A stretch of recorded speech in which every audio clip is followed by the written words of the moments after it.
Hi, George Shevchik here for whitepoststudio.com.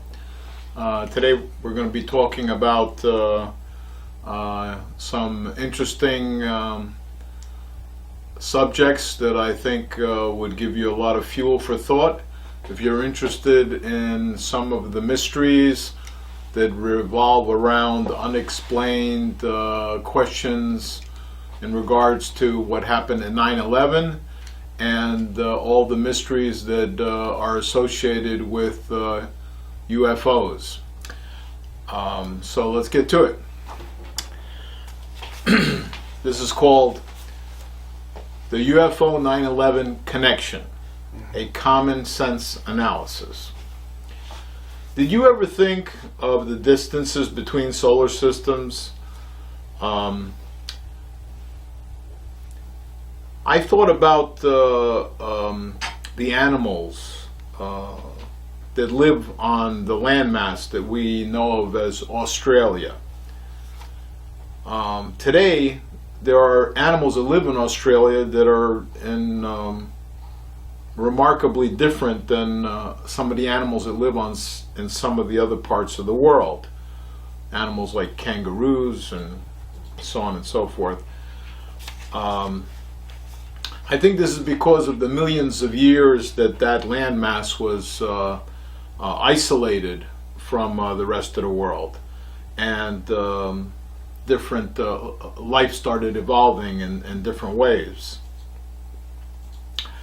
Distances and barriers are real things that need to be taken into consideration. I'm afraid that many have been taken in by the sci-fi of warp drive and beaming down and stargates and star portals, into believing that extraterrestrials are among us. As an eternal optimist and possibility thinker, I cannot say that anything is impossible. However, going on the basis of probabilities, which is how decisions should be made and opinions should be adopted, I would say that the probability of extraterrestrials visitations or cohabitation with us on this planet are extremely low. There is, however, substantial evidence that technologies have developed to a far greater degree than the majority of the people on this planet are allowed to know about. This is hard to prove without having special clearances and membership to what I call the Mount Olympus strata, or club, or group of people that share this planet with us, of the world societies. The global elites. The global elites. It's another way of saying the global elites. By the way, anyone that betrays that's among them, if you're within that group, I am sure that if you betray their secrets, that person would be terminated immediately, and they know the consequences of any betrayal that they may make, and probably that is why betrayals are very rare, almost non-existent. I am a nobody in the world, in a worldly realm. However, I hope I have a better standing in the spiritual realm. Ironically, it is because of this that I am relatively safe in speaking out these topics. When or if my conclusions become more widely accepted, then I hope I have safety in numbers. It is easier to silence a voice than it is to silence a choir. Most of us now heard about Nikola Tesla and how he was blacklisted and thrown into the memory hole for the better part of the last century. But why?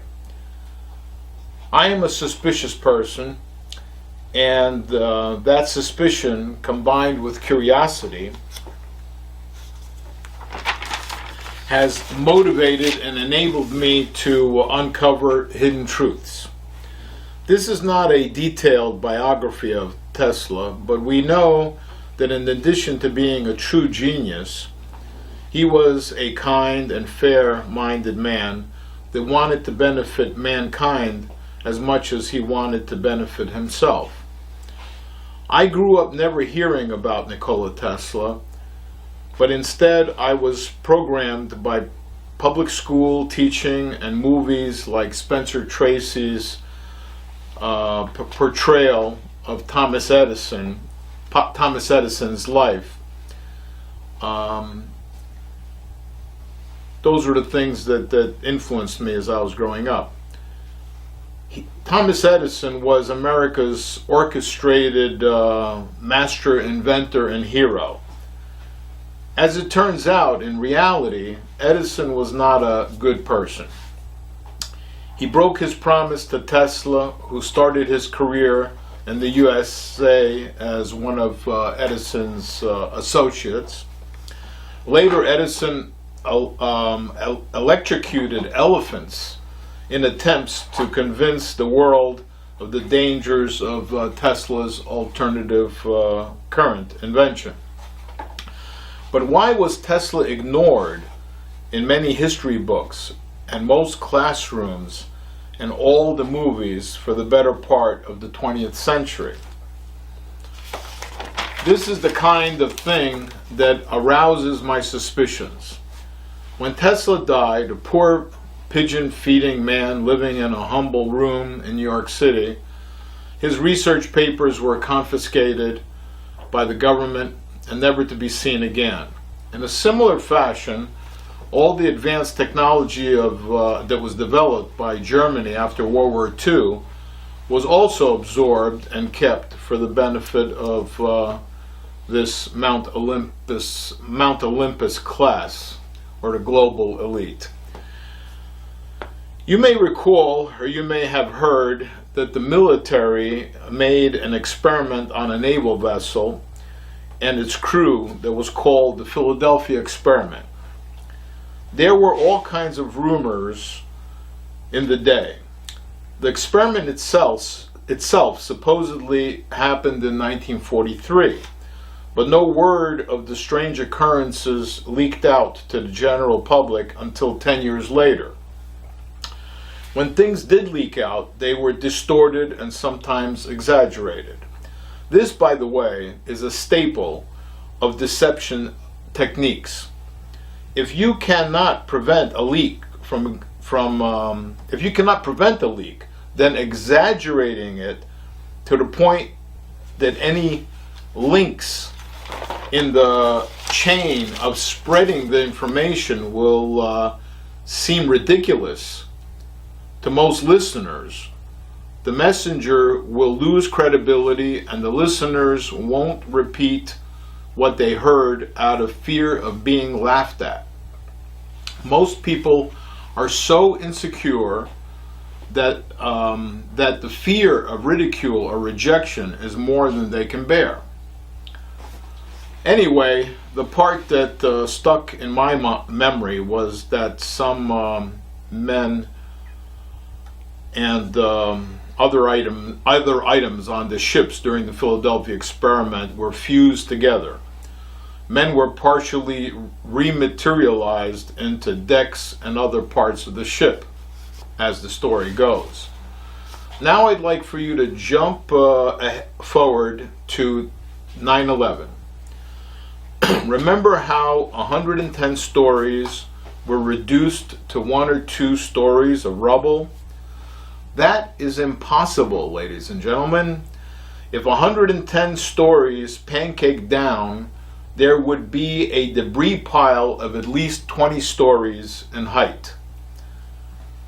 I strongly recommend reading Where Did the Towers Go by Dr. Judy Wood, an honest, intelligent scientist that does an analysis of 9/11 that leaves everything else that I have read on the subject in the dust.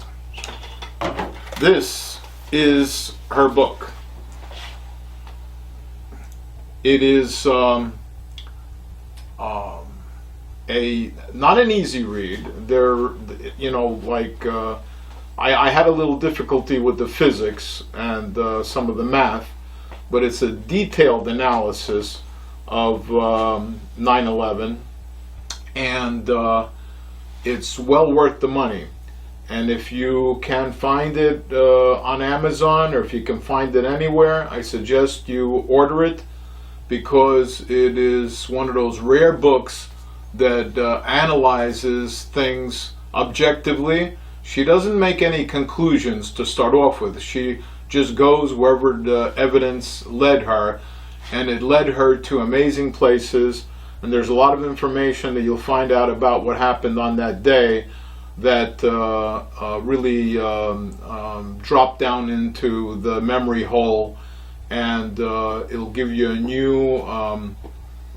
a new perception of the diabolical nature of that event and the BS that we were told, and that most people believed. You know, it's just amazing how people refuse to believe the truth that they can see for themselves.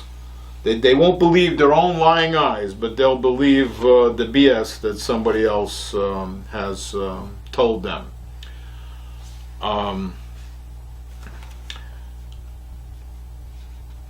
So when I said that this book leaves the opposition or any other people that spoke about 9/11 in the dust, that was sort of like a pun, because that's exactly what happened to the buildings. They turned to dust. And the fact that they did turn to dust indicates strongly that there were forces at work that we don't even quite fully understand. We, the general people, the average people of the world and of America, of course, and the higher levels of science that is not shared with the rest of the world, there were people that knew exactly what happened and how it happened. And there was, by the way, redundancy built into this criminal act. And after 9/11 was over, I mean, they rushed in and they cleaned it up so quickly. And this is what happens when after a crime, evidence is destroyed, and that's what happened. Evidence was destroyed. By the way, building number 7 was not taken down by some exotic energy force that we don't know much about. That was obviously classical demolition, controlled demolition. And we saw building 7 come down. We saw that it was classical controlled demolition, and yet the people just were told, don't believe your lying eyes, that's not what happened, just believe the bullshit that we're telling you. And most people did. That I can tell you that my investment in Dr. Judy Wood's book, and kind of in a roundabout way, it saved my life. It's because I realized how full of crap the information is that the global elitists, the Mount Olympus class, feed us through corporations that they own, that in turn run just about everything, that I had no intentions, because of that, I had no intentions of taking their evil mRNA vaccine for the virus that they created at our expense. Yes, this video is about much more than 9/11 or UFOs. It's about the controlled plantation that we live on and live in. There have been multiple people over the last few decades that have developed levitation and weight-reducing devices. They usually did not get any attention from the establishment media or none at all. I mean, I just know about them because we did find them on social media. There were others like Stan Myers and a gentleman by the name of John Kansas that discovered what would virtually be very cheap and inexhaustible energy for humanity, and they were both murdered. By the way, I have no suicidal tendencies, and I thought you would just need to know that in case something happens to me and they tell you I committed suicide, that would never happen. I wanted to also slip into this because these technologies that Stan Myers and John Kansas developed, and because they did not take proper precautions, it cost them their lives. They are, we don't completely understand them. They're, I do believe that there's something there, but it's being hidden from us. But there is a technology that we all know about, and I just want to slip this in. It's called thorium molten salt reactors. It's a type of a nuclear reaction that bears very little resemblance to uranium reactors. The molten salt is the fuel and the coolant at the same time, and the way the thorium molten salt reactors are built, it is a nuclear meltdown or an accident is virtually impossible. And by the way, I want to slip this in, that the waste from uranium reactors, which is plutonium and has a half-life of 10,000 years. In other words, it's in our environment that potentially could release radiation into our environment for the next 10,000 years.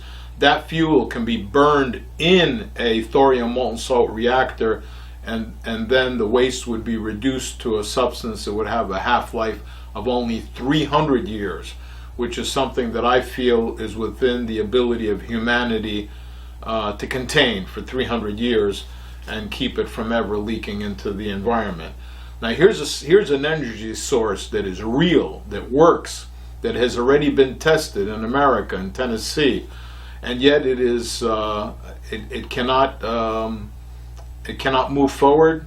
And I think that in these times, you know, it's July 2022, and we're facing what could be a very horrible winter because of our government's policies, and we have shortages of, we could have potential shortages of energy and fuel and fertilizer and food. The one thing we don't have no shortage of is debt. We have plenty of debt. So let me continue. In a future video, if there's any interest in this one, we will talk about these things and other things. The bottom line is that very little is as it seems to be on the surface, and the reason UFOs are claimed to be extraterrestrial is because the same technology that causes these man-made flying objects to perform amazing speeds and maneuvers is also the same technology that would make energy virtually free, and that would cause the loss of control of the global elitists, the Mount Olympus group, over the rest of us, the rest of humanity. Russia is more than happy to go along with all of this because of the income that they generate through sales of their fossil fuels. How much of this technology other countries have is unknown, but they all want to control their populations, and therefore the leaders of other advanced countries are probably also members of the global elitist club, the Mount Olympus Country Club. Thanks to Donald Trump identifying much about fake news and the blatant lying of establishment lackeys like Anthony Fauci. People are slowly waking up and getting to know our trendsetters for what they really are: Pied Pipers. They're all leading us over a cliff. So that's basically the information I wanted to provide you with today. Ben, did you want to make any comments? Yeah.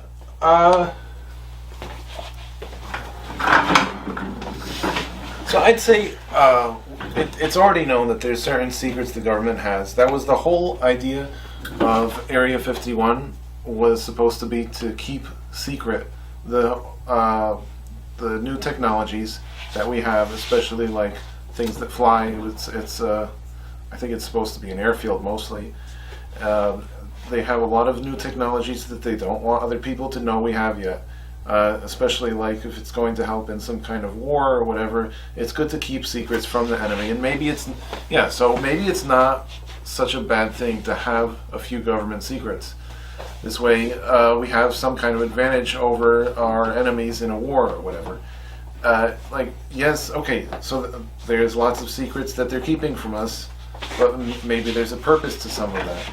And then maybe there's some things that are too dangerous for people to know. Like if it got out, then it could easily be used by the wrong people. And I've heard some people saying that, guns should never have even existed, or we should ban guns in America, or they don't agree with the Second Amendment, we should get rid of the Second Amendment. So guns are something that once people know how to make it, you could even make one at home. But maybe if it was never invented in the first place, maybe if people never knew about it, about the technology, then it wouldn't have gotten out and that danger wouldn't exist in the world. So if once a technology gets out there, it's hard to try to contain it again. But if it gets out, you can't put it back in the bottle. You can't make it a secret again.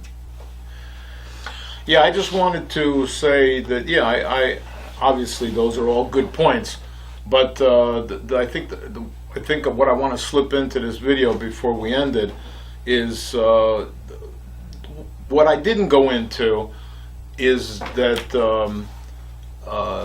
there are I mean, if this information that I suspect is there was ever released into the public and the world realized that energy could be virtually free, that would mean a population explosion.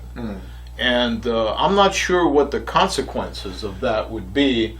There would be ramifications that I don't think anybody could predict. Right. Like when nuclear power was discovered, Einstein said he didn't really want it to be used for a bomb. He didn't predict that it would be used for a bomb, and he felt really bad when it was used as a bomb. And he almost like he wished it was never the technology ever got out into the world. I think you're talking about Oppenheimer. Einstein. Okay. Maybe, but I think Einstein had something to do with discovering something nuclear. But you could be right about that too. Yeah. But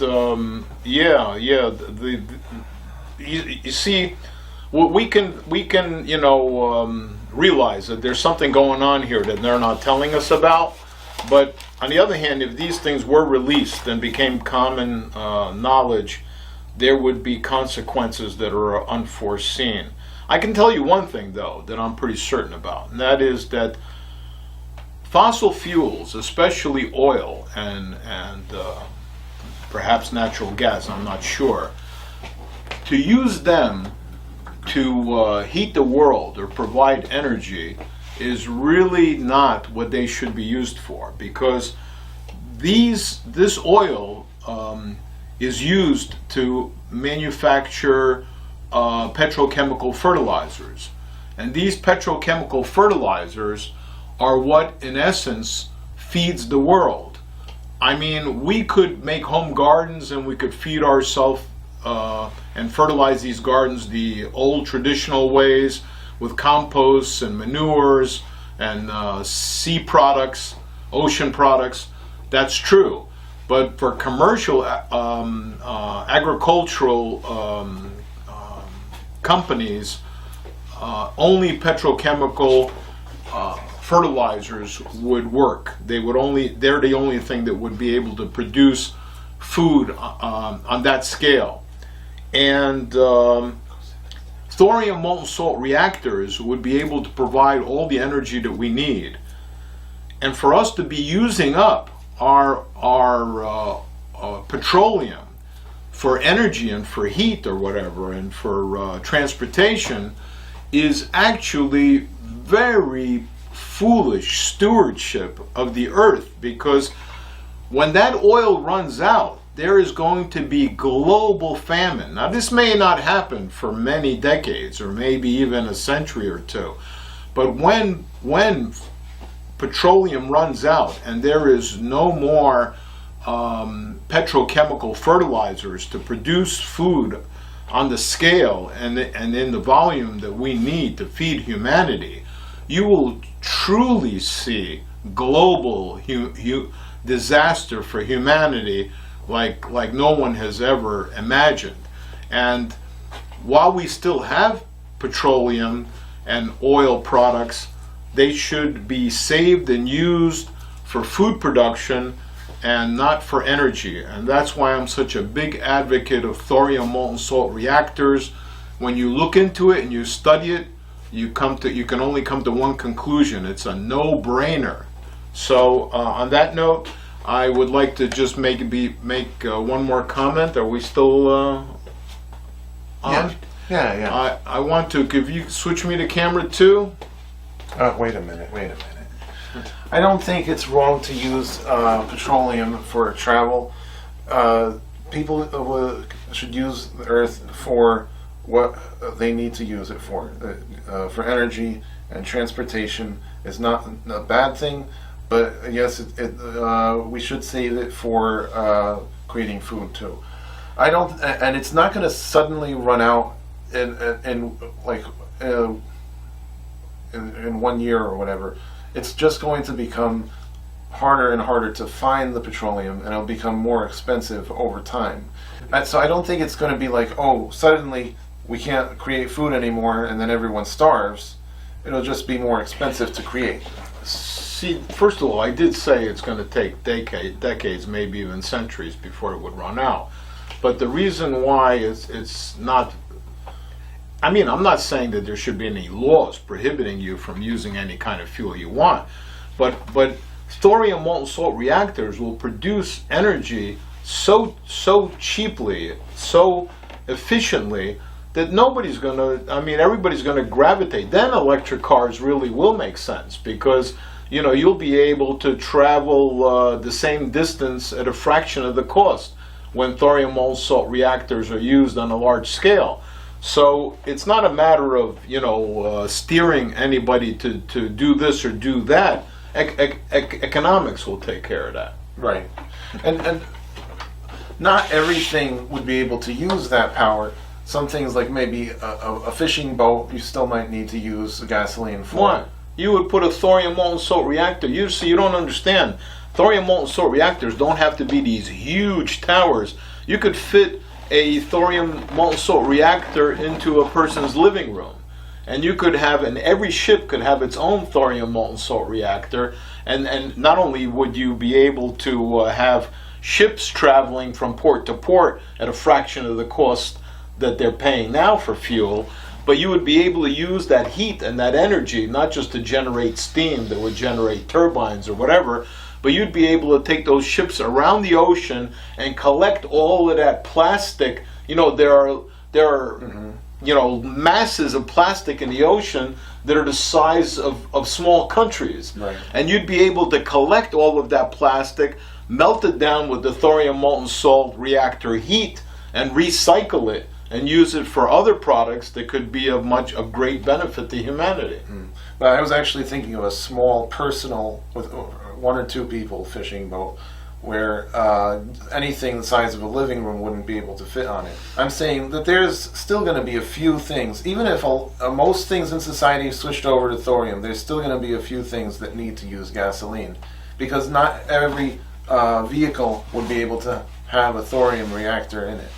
Yeah, but the thing is that if if you're producing energy so cheaply, so inexpensively, that you could use an electrically powered boat to travel across a bay, 100 knots or whatever, the 100 miles, at I think knots are used for speed, not for distance, right? And you could do that and it would cost you only a couple of bucks, where it would cost you $20 or $30 to do the same thing by filling your boat with some kind of a petro fuel. People will just gravitate towards electric boats. I mean, it'll happen naturally. You don't have to force anybody to do anything.